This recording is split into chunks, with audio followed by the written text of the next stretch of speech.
போது தடை செய்யப்பட்ட இயக்கம் RSS இயக்கம். பாபர் மசூதியின் போது, பாபர் மசூதியை இடித்த போது தடை செய்யப்பட்ட இயக்கம் RSS இயக்கம். இந்த நாட்டில் தகுதியற்ற இயக்கம் என்று சொன்னால் அது RSS இயக்கம்.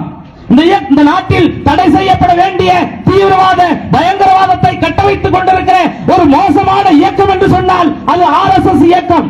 அதை பற்றி விரிவாக தோழர் விளக்குவார். அப்படி தடை செய்யப்பட்ட இயக்கத்தினுடைய கிளைகளாக வளர்ந்து நிற்கிற பாரதிய ஜனதா கட்சி இன்றைக்கு RSS கொள்கைகளை நடைமுறைப்படுத்த துடித்துக் கொண்டிருக்கிறது. சிறுபான்மையின மக்களினுடைய உரிமைகளை பறித்துக் கொண்டிருக்கிறது.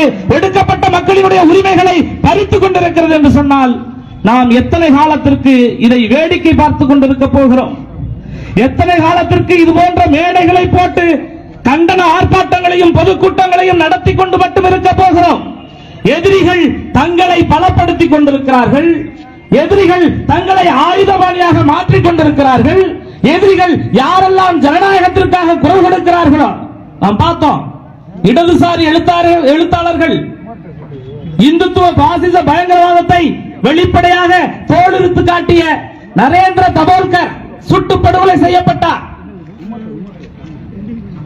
கௌரி லங்கேஷ் சுட்டு படுகொலை செய்யப்பட்டார். 4-5 எழுத்தாளர்கள், இடதுசாரி எழுத்தாளர்கள், இவர்கள் எல்லாம் இன்றைக்கு கொடிகட்டி பறந்து கொண்டிருக்கிற, தங்களது கிளைகளை விரித்துக் கொண்டிருக்கிற, தங்களது விச வேர்களை ஆழமாக இறக்கி கொண்டிருக்கிற RSS கொள்கைகளை அம்பலப்படுத்தியவர்கள், ஜனநாயகமற்ற முறையில் இயங்கிக் கொண்டிருக்கிற பாசிச பாஜகவை அம்பலப்படுத்தியவர்கள், தோலுரித்து காட்டியவர்கள், இவர்கள் எல்லாம் படுகொலை செய்யப்பட்டிருக்கிறார்கள். வெளிப்படையாக இவர்களை படுகொலை செய்தவர்கள் சிறையில் இருந்து வெளியில் வரும்போது இவர்களை வெளிப்படையாக சென்று பாஜகவினுடைய வெளிப்படையாக வன்முறையை சாதிய மோதல்களாகவும் மத மோதல்களாகவும் மாற்றி தெருக்களில் இளைஞர்களோடும் மக்களோடும் மோத தயாராகிவிட்டார்கள். அவர்கள் பயங்கரவாதத்தை வெளிப்படையாக கட்டமைத்து விட்டார்கள். நாம் இன்னும் வன்முறையை தூண்டுகிற வகையில் எல்லாம் பேசவில்லை. சீனத்து புரட்சியாளர் மாவோ சொல்லுகிறார், நான் என்ன ஆயுதம் ஏந்த வேண்டும் என்பதை எதிரி தீர்மானிக்கிறான் என்று சீனத்து புரட்சியாளர் சொல்லுகிறார். நான் என்ன ஆயுதம் ஏந்த வேண்டும் என்பதை, நாம் எந்த வகையிலான போராட்டத்தை முன்னெடுக்க வேண்டும் என்பதை, நாம் எப்படிப்பட்ட கட்டமைப்பை உருவாக்க வேண்டும் என்பதை, நாம் மக்களை பாதுகாக்க வேண்டும் என்று சொன்னால் இன்றைக்கு இந்த சட்டமும் இந்த அரசியலமைப்பு சட்ட வடிவங்களும் பாராளுமன்ற வடிவங்களும் சட்டமன்ற வடிவங்களும், பாராளுமன்றத்தில் ஒரு சட்டம் இயற்றப்படுகிறது.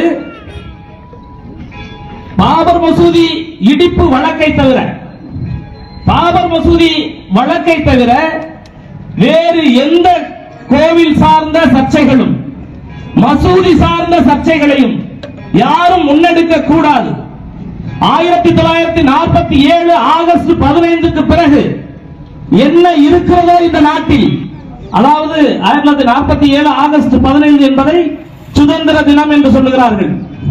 47 விடுதலை பெற்றதாக சொல்லுகிறார்கள். ஒரு மனிதனுக்கு மத வழிபாட்டு உரிமை, பேச்சுரிமை, எழுத்துரிமை உள்ளிட்ட அடிப்படை உரிமைகள் எங்கு எப்போது கிடைக்கிறதோ அதுதான் முழுமையான விடுதலை, அதுதான் சுதந்திரம். ஆனால் இந்த நாட்டில் இன்றைக்கு நாம் போராடி கொண்டிருக்கிற இந்த கூட்டம் என்பது, நடந்து கொண்டிருக்கிற இந்த கூட்டம் என்பது நமது வழிபாட்டு உரிமைக்காக, நமது பேச்சுரிமைக்காக, நமது கருத்துரிமையை பேசுவதற்காக, நம்முடைய அடிப்படை உரிமைகளை எங்களுக்கு கொடுங்கள், எங்களுக்கு சட்டத்தின் முன்னால் வழங்கப்பட்டிருக்கிற உரிமைகளை கொடுங்கள் கொடுங்கள் என்று கேட்டு போராடி கொண்டிருக்கிறோம். இந்த இடத்தில் இது எப்படி விடுதலை பெற்ற நாடாக இருக்க முடியும்? இது எப்படி சுதந்திர நாடாக இருக்க முடியும்? சட்டம் சொல்லுகிறது, இந்திய அரசியலமைப்பு சாசனத்தினுடைய வழியில் ஏற்றுக்கொண்டிருக்கிற இந்திய பாராளுமன்றம் சொல்லுகிறது, ஒரு சட்டத்தை கொண்டு வருகிறது. நாம் விடுதலை பெற்றதாக சொல்லப்படக்கூடிய 1947 ஆகஸ்ட் 15க்கு பின்னால் இந்த நாட்டில் என்ன நிலவுகிறதோ அதுதான் இந்த நாட்டில் இனிமேலும் கடைபிடிக்கப்பட வேண்டும். என்ன இருக்கிறதோ அதுதான் உள்ளபடி இருக்க வேண்டுமே தவிர, கடந்த காலத்தில் இந்த மசூதிக்கு கீழே சிவன் கோயில் இருந்தது என்று கிளப்பக்கூடாது. கடந்த காலத்தில் இந்த மசூதி பள்ளிவாசலுக்கு கீழே இந்த கோயில் இருந்தது என்பதை கிளப்பக்கூடாது என்று பாராளுமன்றத்தில் தனி சட்டம் கொண்டு வரப்பட்டிருக்கிறது. 47க்கு பிறகு, ஆகஸ்ட் 15க்கு பிறகு இந்த நாட்டில் என்ன இருக்கிறதோ அதுவே தொடர வேண்டும் என்று பாராளுமன்றத்தில் சட்டம் இயற்றப்பட்ட பிறகும் கூட உச்ச நீதிமன்றத்திலும் உயர் நீதிமன்றங்களிலும் கிட்டத்தட்ட 12 வழக்குகள் நிலுவையில் இருக்கிறது தோழர்களே. நான் அதை சொல்லிவிடுகிறேன். ஆக்ராவிலே பதேபூர் சிக்ரி ஜாமா மசூதி 16ஆம் நூற்றாண்டை சேர்ந்த மசூதி. இங்க காமாக்கியா கோயில் இருந்துச்சுன்னு வழக்கு போட்டிருக்கான். அந்த வழக்கு நடந்து கொண்டிருக்கிறது. இது எல்லாம் 2021, 22 போடப்பட்டிருக்கிற வழக்குகள். இன்றைக்கு அந்த வழக்குகள் எல்லாம் நடைமுறைக்கு வந்து கொண்டிருக்கிறது. உத்தரப்பிரதேசத்திலே ஜாவன்பூரில் அடாலா மசூதி 1408 கட்டப்பட்ட இந்த மசூதிக்கு கீழே அடாலா தேவி கோயில் இருக்கிறது என்று ஒரு வழக்கு தொடுத்திருக்கிறார்கள். அந்த வழக்கு நிலுவையில் இருக்கிறது. உத்தரப்பிரதேசத்திலே பதாவுன் என்கிற மாவட்டத்தில் 13ஆம் நூற்றாண்டில் கட்டப்பட்ட டெல்லி சுல்தான் சம்சுதீனால் கட்டப்பட்ட அந்த மசூதி 2022 வழக்கு போட்டிருக்காங்க.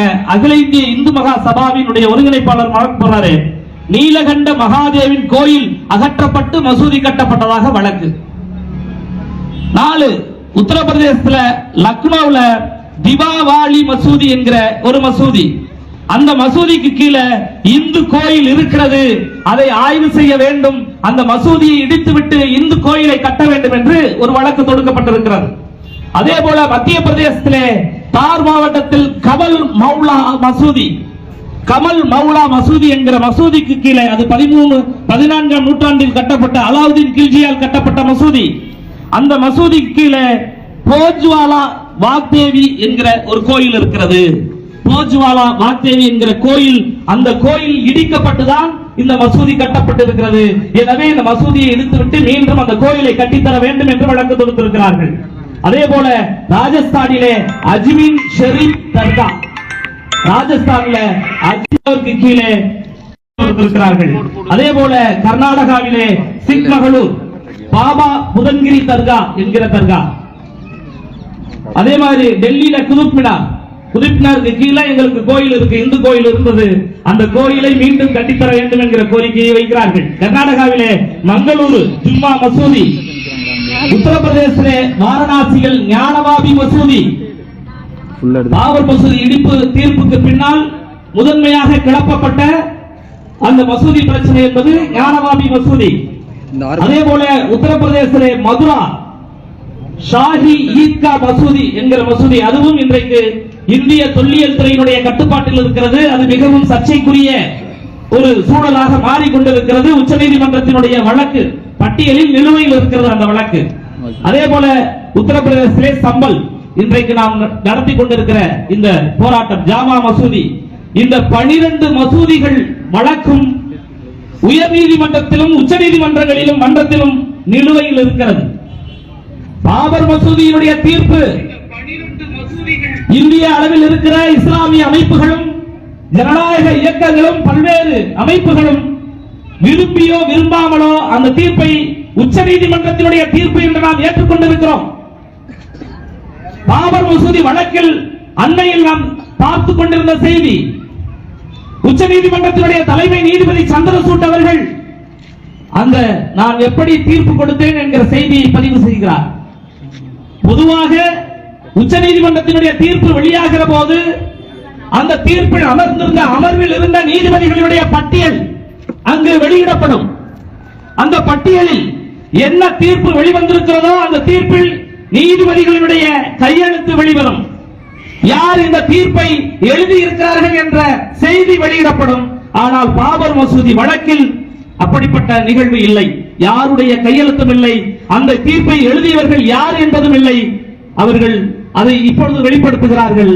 உச்ச நீதிமன்றத்தினுடைய தலைமை நீதிபதி சந்திரசூட் சொல்லுகிறார், நான் அந்த தீர்ப்பை கொடுப்பதற்கு முன்னால் ராமனிடம் வேண்டினேன், கண்ணை மூடி நான் ராமனிடம் வேண்டினேன், பகவானிடம் வேண்டினேன், இறைவனிடம் வேண்டினேன், இறைவன் சொன்னதை நான் தீர்ப்பாக கொடுத்தேன் என்று தீர்ப்பெழுதிய நீதிபதி உச்ச நீதிமன்றத்தினுடைய தலைமை நீதிபதி சந்திரசூட் சொல்லுகிறார் என்றால், இந்த நாட்டில் நாம் நம்பிக்கொண்டிருக்கிற சட்டமும் நீதிமன்றங்களும் என்ன யோக்கியதையில் இருக்கிறது என்பதை நாம் புரிந்து கொள்ள வேண்டிய சூழல் இன்றைக்கு நாம் வந்திருக்கிறோம். இதற்கு முன்னால் நாம் சொல்லிக் கொண்டிருக்கிறோம், இந்த நீதிமன்றங்களும் இந்த சட்டங்களும் அரசு அதிகார மையங்களும் அரசும் வருவாய்த்துறையும் அரசு காவல்துறையும் ராணுவமும் யாரை பாதுகாப்பதற்காக? ஒடுக்கப்பட்ட உழைக்கும் மக்களினுடைய உரிமைகளை மீட்டுக் கொடுப்பதற்காக இந்த கட்டமைப்பா? இல்லை. பெரும் பணக்காரர்களும் பெரும் அந்நிய பெரும் முதலாளிகளையும் மூலதனக்காரர்களையும் சாதி ஆதிக்க கும்பல்களையும் பாதுகாப்பதற்காக உருவாக்கப்பட்ட வடிவம். இவர்கள் உழைக்கும் மக்களை பாதுகாக்கப்பட்ட கட்டமைப்பு அல்ல. இந்த அரசு கட்டமைப்பு என்பதே உழைக்கும் மக்களுக்கானது அல்ல. ஒடுக்கப்பட்ட மக்களினுடைய உரிமைகளை பாதுகாப்பதற்காக அல்ல. அன்றாடம் உரிமை பறிக்கப்பட்டு கிடக்கிற சிறுபான்மை மக்களினுடைய உரிமைகளை பாதுகாப்பதற்கல்ல. அதானிக்கு நியூயார்க்கிலே வாரண்ட் என்று சொன்ன போது அதானியினுடைய அந்த கொள்ளையில் அவன் அடித்து வைத்திருக்கிற அந்த கொள்ளையில் அமெரிக்காவிலே நியூயார்க்கிலே வாரண்ட் கைது பிறப்பிக்கப்பட்டவுடன் இந்தியாவிலே ஒட்டுமொத்த பங்கு சந்தைகள் வீழ்கின்றன. அதானிக்கு அங்கு வாரண்ட் என்று சொன்னவுடன் இங்கு அவருடைய நண்பர் மோடி கதறுகிறார், கதறி அழுகிறார். என்னுடைய நண்பனுக்கு அமெரிக்காவிலே வாரண்ட் விழுந்து விட்டது என்று, இங்கு கைது ஆணை பிறப்பிக்கப்பட்டார்கள் என்று இங்கு அழுகிறார். இங்கு இந்த நாட்டினுடைய ஒட்டுமொத்த மக்கள் தங்கள் வாழ்வை இழந்து, தங்களுடைய ஒட்டுமொத்த வாழ்வையும் இழந்து, இளைஞர்கள் தங்களுடைய வாழ்வை இழந்து, படித்த இளைஞர்கள் வேலை வாய்ப்பு இல்லாமல் இன்றைக்கு அலைந்து கொண்டிருக்கிறோம்.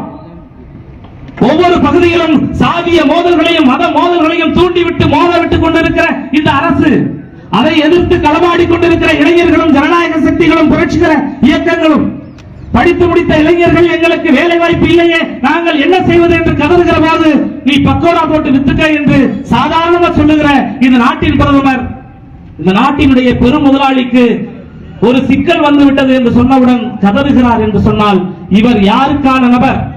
இந்த நாட்டின் பிரதமர் என்பவர் ஒட்டுமொத்த இந்த நாட்டினுடைய குடிமக்களை பாதுகாக்கக்கூடியவராக இருக்க வேண்டுமே தவிர ஒரு குறிப்பிட்ட பெரும் முதலாளிகளுக்காக, ஒரு குறிப்பிட்ட சமூக தலைவர்களுக்காக, ஒரு குறிப்பிட்ட கும்பல்களை பாதுகாப்பதற்காக மட்டும் இருக்கிறார் என்று சொன்னால் எதற்கு இந்த கட்டமைப்பு? யாருக்கு இந்த கட்டமைப்பு? இவர்கள் சொல்லுவதை போலவே நாம் கேட்கிறோம். இந்த மசூதிகள் எல்லாம் இன்றைக்கு இவர்கள் சொல்லுகிற இந்த 12 சம்பவங்களும் வழக்குகளாக நீதிமன்றத்தில் நிலுவையில் இருக்கிறது. இதை கடந்து இன்னும் 20 இடங்களில் நாடு முழுக்க மசூதிகளுக்கு கீழே இந்து கோவில்கள் இருக்கிறது என்று சொல்லுகிறார்கள். அவை இனி அடுத்த கட்டத்திற்கு அவைகள் எல்லாம் முதன்மையான பிரச்சனையாக மாற்றுவதற்கான தளத்தில் அவர்கள் தயாராகி கொண்டிருக்கிறார்கள். அன்பான தோழர்களே, வரலாற்றில் ஒரு குறிப்பிட்ட காலகட்டத்தில் ஏற்படுகிற ஒரு பிரச்சனைக்கு இன்னொரு காலகட்டத்தில் தீர்வு காண நினைப்பது, திட்டமிட்ட மோதல்களை உருவாக்குவது என்பதுதான். 1000 ஆண்டுகளுக்கு முன்னால், 500 ஆண்டுகளுக்கு முன்னால், 300 ஆண்டுகளுக்கு முன்னால் இந்த நாட்டில் இருந்த கட்டமைப்பு மாற்றப்பட்டிருக்கிறது. இன்றைக்கு அதற்கு தீர்வு காண வேண்டும் என்று சொல்வது திட்டமிட்ட மோதல்களையும் திட்டமிட்ட ஒரு கலவரத்தை உருவாக்குவதற்கான வேலை திட்டம் என்பதை மறந்துவிட வேண்டாம். நாம் இன்னும் கேட்கிறோம், இவர்கள் செல்லுகிற வழியிலே நாம் கேட்போம். இந்த மசூதிகளுக்கு கீழே இந்து கோயில்கள் இருந்தது உண்மைதான் என்று இவர்கள் சொல்லுவதாக இருந்தால் அதற்காக இவர்கள் போராடுவதும் வழக்கு தொடுப்பதும் சரிதான் என்று சொன்னால் நாம் இன்னொன்றை முன்வைப்போம். இன்றைக்கு பார்ப்பனர்களினுடைய இந்துக்கள் என்று சொன்னால் இங்கு கூடியிருக்கிற மக்கள் எல்லாம், வெளியில் இருந்து பார்த்துக் கொண்டிருக்கிற இந்து மக்கள் எல்லாம் கோபப்பட வேண்டாம். நானும் விரும்பியோ விரும்பாமலோ, நான் ஏற்றுக்கொண்டோ ஏற்றுக்கொள்ளாமலோ இந்த சட்டத்தின் முன்பாக நான் ஒரு இந்துவாக நிற்கிறேன். உங்களுக்கு முன்னால் நான் இந்து மதத்தை ஏற்றுக்கொண்டினுடைய சடங்குகளை நான் உருவாக்கப்பட்ட மதம் என்கிற பார்வையில் உள்ளே இந்து மதத்தை நான் ஏற்பதில்லை. நான் மதச்சார்பற்றவன், நான் மதங்களுக்கு அப்பாற்பட்டவன். ஆனால் இந்த சட்டத்தின் முன்பால், இந்த ஆட்சி அதிகாரங்களுக்கு முன்னால் நான் ஒரு இந்து ஜனநாயக விரோத நிலைப்பாடுகளை வெளிப்படையாக சொல்லுவதற்கும் எனக்கு உரிமை உண்டு. அந்த அடிப்படையில் நான் முன்வைக்கிறேன். இவர்கள் சொல்லுகிற மசூதிகளுக்கு கீழே இந்து கோயில்கள் இருந்தது என்று இவர்கள் சொல்லுகிற செய்தி சரி என்று சொன்னால், மசூதிகளுக்கு கீழேயும் பள்ளிவாசல்களுக்கு கீழேயும் இவைகள் எல்லாம் இந்து கோயில்களை இடிக்கப்பட்டுதான் கட்டப்பட்டது என்று சொல்வது சரி என்று சொன்னால், இன்றைக்கு ஆரியத்தினுடைய தலைமையாக கருதப்படுகிற காஞ்சிபுரம், காஞ்சி மடம், சீனத்து பயணி யுவான் சுவாங் தனது குறிப்பில் சொல்லுகிறார், காஞ்சிபுரத்தில் இருந்த அனைத்தும் பௌத்த விகாரங்கள் என்று சொல்லுகிறார். அங்கு புத்தர் சிலைகளும் பௌத்த மதத்திற்கான அனைத்து தலங்களும் ஆயிரக்கணக்கான புத்த விகார்கள் காஞ்சிபுரத்தில் இருந்தது. இன்றைக்கு ஒரு இடத்தில் கூட புத்த விகார் கட்டப்பட்டிருக்கிறது. அந்த புத்த விகார் இருக்கிற காஞ்சி மடம் இருக்கிறதே, காஞ்சி மடத்திற்கு கீழ் பௌத்த விகார்கள் இருக்கிறது. அந்த காஞ்சி மடத்தை இடித்து தள்ளிவிட்டு பௌத்த விகார்களை உருவாக்க வேண்டும் என்று நாம் சொல்வதை இவர்கள் ஏற்றுக்கொள்வார்களா? தமிழ்நாட்டில் இருக்கிற எந்த நீதிமன்றமாவது பௌத்த விகார்களை நீங்கள் தொல்லியல் துறை ஆய்வு செய்யுங்கள், காஞ்சி மடத்தை இடித்து தள்ளிவிட்டு பௌத்த விகார்களாக உருவாக்குங்கள் என்று எந்த நீதிமன்றமாக சொல்ல முடியுமா? தமிழ்நாட்டில் தெம்பு இருக்கிறதா? தானே இருக்கிறதா? இது இன்றைக்கு வரைக்கும் தொல்லியல் ஆய்வுகளால் நிரூபிக்கப்பட்ட உண்மை. சீனத்து பயணி யுவான் சுங்கருடைய குறிப்புகளில் தெளிவாக சொல்லப்பட்டிருக்கிறது. அதன் பிறகு தமிழ்நாட்டில் ஏராளமான வரலாற்று ஆசிரியர்கள் எழுதுகிறார்கள். காஞ்சிபுரத்தில் இன்றைக்கு இருக்கிற காஞ்சி மடம் உள்ளிட்ட பெரும்பான்மையான கோயில்கள் இருக்கும் இடம் அனைத்தும் பௌத்த விகார்கள் இருந்த இடங்கள். பௌத்த விகார்களை அழித்துவிட்டு அங்கிருந்த பொருட்களை கொண்டு வந்து கட்டமைக்கப்பட்ட கோயில்கள் தான் இன்றைக்கு இருக்கிற இந்து கோயில்கள் என்று வரலாறு சொல்லுகிறது. இதை நீதிமன்றங்களும் அரசும் கணக்கில் கொள்ளுமா? தொல்லியல் ஆய்வாளர் தோ பரமசிவன் அவர் எழுதுகிறார், அவர் ஆய்வு செய்கிறார். தனது முனைவர் பட்ட ஆய்வு மதுரை அருகே இருக்கிற அழகர் கோவில் என்கிற அந்த கோவில் முழுக்க சமணப்படுகையாகவும் சமண கோயிலாகவும் இருந்தது. சமண படுகைகள் அழிக்கப்பட்டு அங்கு இந்து கோயில் உருவாக்கப்பட்டிருக்கிறது என்று தோ பரமசிவம் என்பவர் சாதாரண ஆய்வாளர் அல்ல. அவர் தமிழ்நாட்டை பற்றி இந்தியாவை பற்றி தொல்லியல் ஆய்வுகளை ஏராளம் செய்திருக்கிற மிகப்பெரிய ஒரு வரலாற்று ஆய்வாளர். அவர் சொல்லுகிறார், சமண படுகைகளை சமண கோயில்களை அழித்து உருவாக்கப்பட்டதுதான் இந்து கோவில்கள், அழகர் கோயில் இருக்கிற கோயில்கள் என்று சொல்லுகிறாரே. அதை இந்த அரசு ஏற்றுக்கொள்ளுமா? நீதிமன்றம் ஏற்றுக்கொள்ளுமா? அதை ஆய்வு செய்வதற்கு தொல்லியல் துறை அனுப்புவதற்கும் இவர்கள் தயாரா? இதையெல்லாம் கடந்து நாம் பேசுவோம்.